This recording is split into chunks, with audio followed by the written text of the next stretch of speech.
Hey guys, welcome back. You probably trust the Google Play Store because it feels like the safest place to download apps on Android. And honestly, most people think that if an app is on Google Play, then it must be fully verified, secure, and safe.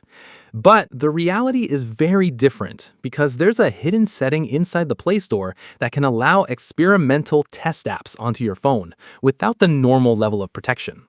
And the worrying part is most Android users have absolutely no idea this setting even exists.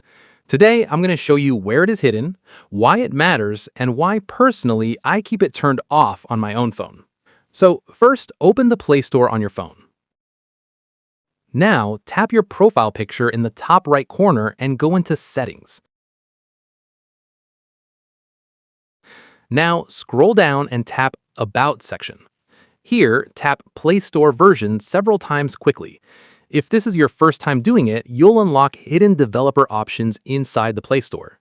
Now, tap General Settings and look for a new section called Developer Options. Open it.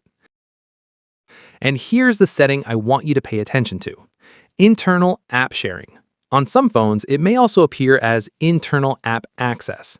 If this option is enabled, your phone can install special test versions of apps directly through Google Play. Now, at first, this sounds interesting. You might think, wow, I can get early access to apps and hidden features before everyone else. But here's the problem nobody talks about.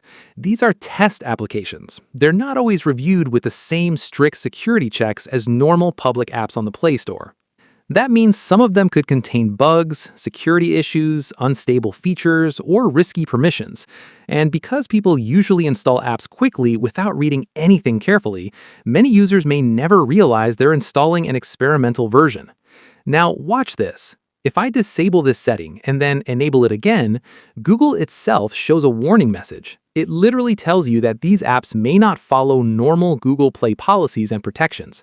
So even Google is basically saying, use this at your own risk. Now, obviously, this feature exists for real developers and beta testers, and there's nothing wrong with that. But if you're just a normal Android user who downloads everyday apps, games, or tools, then honestly, you probably do not need this enabled at all. For better privacy, security, and peace of mind, I recommend turning it off and only downloading verified public apps from the Play Store. And that's it.